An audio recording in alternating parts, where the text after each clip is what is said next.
This copyrighted telecast may not be reproduced, retransmitted, or used in any form without the authorized written consent of NASCAR Broadcasting. NASCAR would like to thank all of our loyal fans for your continued support, and we hope you enjoyed today's broadcast.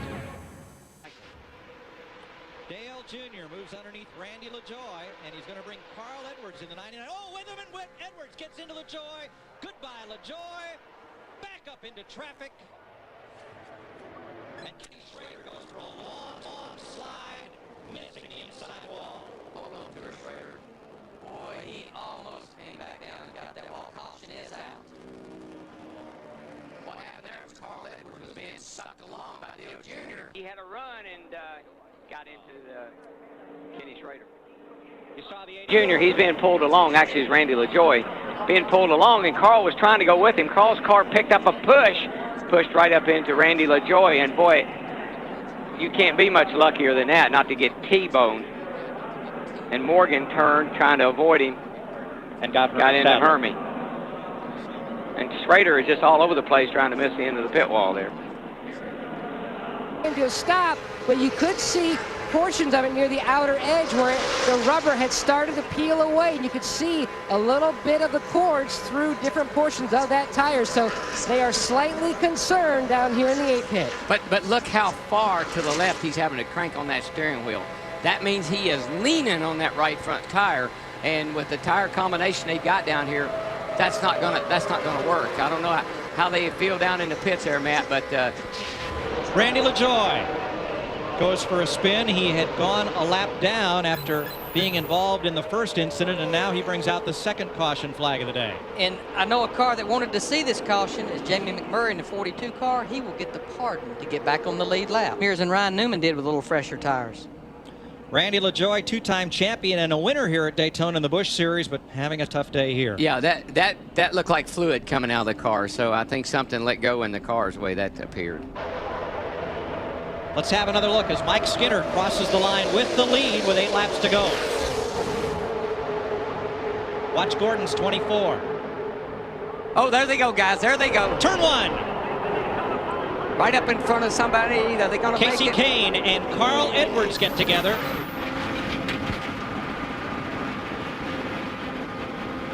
That sounds like a tire down, doesn't it? Oh, yeah. That's car's shaking, tires blown out.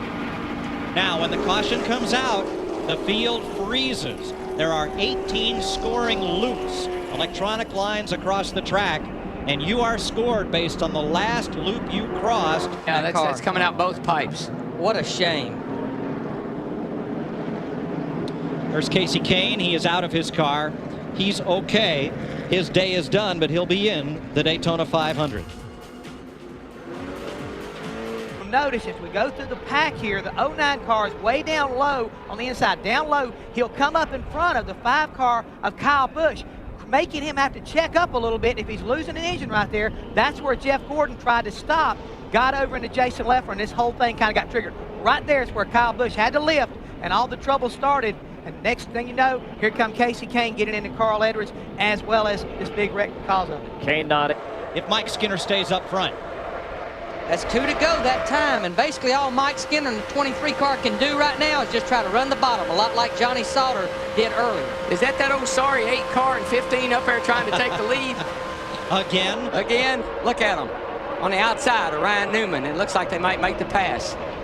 They've got Kurt Busch with them, and then Ricky Rudd on the outside. I'd say that looks like a big 18-wheeler rolling down the track right there. Here they come on the outside. Got the push right around Skinner. They go. Here comes Kerry Earnhardt around the outside of Casey Mears, racing his way into the Daytona 500. Side by side for the lead. It'll be 1 to go. And Mike Skinner in the 23, there's not a whole lot he could do right there. White flag this time. They were 4 wide, and Dale Jarrett got squeezed out of that sandwich. Yeah, Dale said, you know, I'm on the pole, and guess what? Right. You boys just go right on up there. Ooh, somebody's getting forced high, but they held on to it. Last lap. Kerry Earnhardt in the 33, Greg Biffle in the 16. They've been working right against the wall through the corners, getting 3 or 4 cars a lap. Half a lap to go. Biffle's been good all weekend. Comes Ryan Newman. Got the push. Now, who's back there against Kerry? Kenny Wallace in the 00. Battling Kerry Earnhardt. 33 and 00 for the final transfer spot. See Jamie McMurray in the 42 car. Remember, it wasn't that long ago. He was down a lap. Down to the line in the first of the Gatorade Duel. Junior below the line. Mikey got him. Michael Waltrip wins it in the final 500 feet. Oh, boy. Mike Skinner finishes third to transfer into the 500.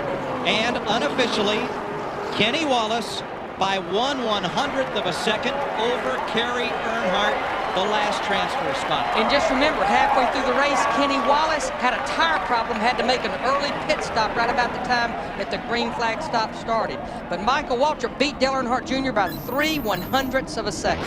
All week long, everybody said in Daytona, what's happened to DEI? They don't have their dominance. They're not as fast as they used to be. Look at this. Yeah, 1-2.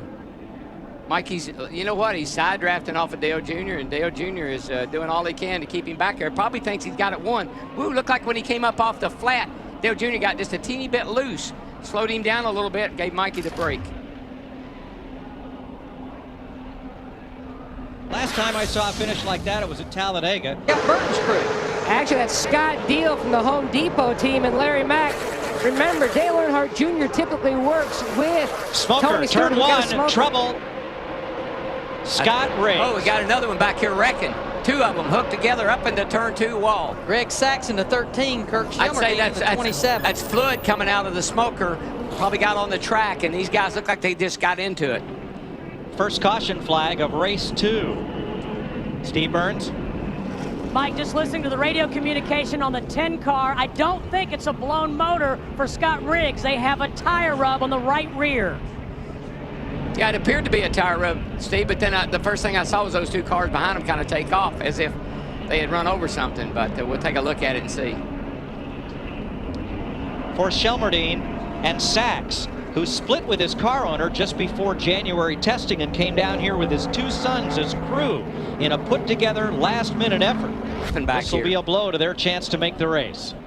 Comes Sachs in the red car on the outside, Shelmerdine in the black car on the bottom. Oh, Sachs just went up the hill and got sucked around there by the 55 car of Derek Cope, and Kurt had nowhere to go. Shelmerdine in the 27. Yep. Where was that? Oh. Welcome back. The leader, Jimmy Johnson, moments ago involved in a major pileup. We'll try and sort through it. Jimmy Johnson going into the infield. Let's go upstairs. Mike Joy, Larry McReynolds, and Darrell Waltrip. Coming off turn 2, Jimmy Johnson leading the race. There's Kevin Harvick, who is tucked up tight behind Jimmy Johnson. The two made contact. Johnson went around. Mark Martin went to the outside wall. There is Rusty Wallace, crashed to the infield, as is Joe Nemechek. You can do it just anywhere you want to. Laid into him right there and just gets him loose.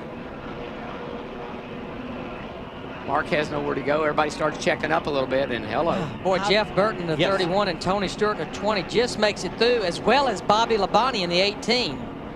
48 car to the garage. And that will mean that Jimmy Johnson will have to trot out a backup car and start at the back of the 500 with a lot of these drivers here. Whoa, Rusty! Another wild backstretch ride at Daytona for Rusty Wallace.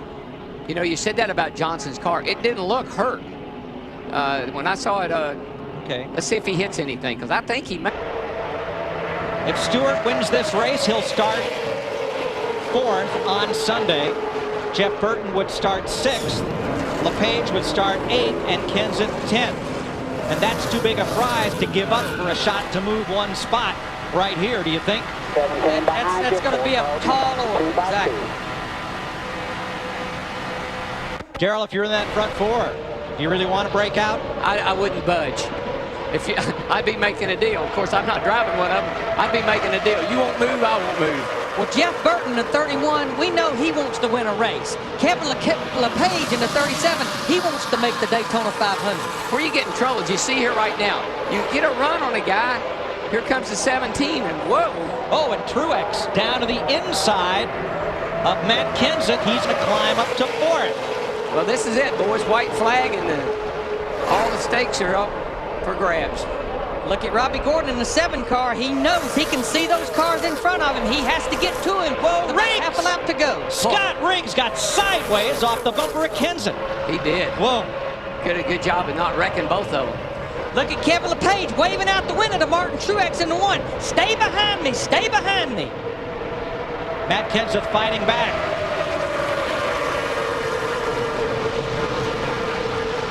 Robbie Gordon in the 7. If he can get by Martin Truex in the 1, he'll make the Daytona 500. They're coming to the checkered flag. And that's his only shot. It's going to be close. He's going to have the, well, no, Riggs is going to save the 1 car.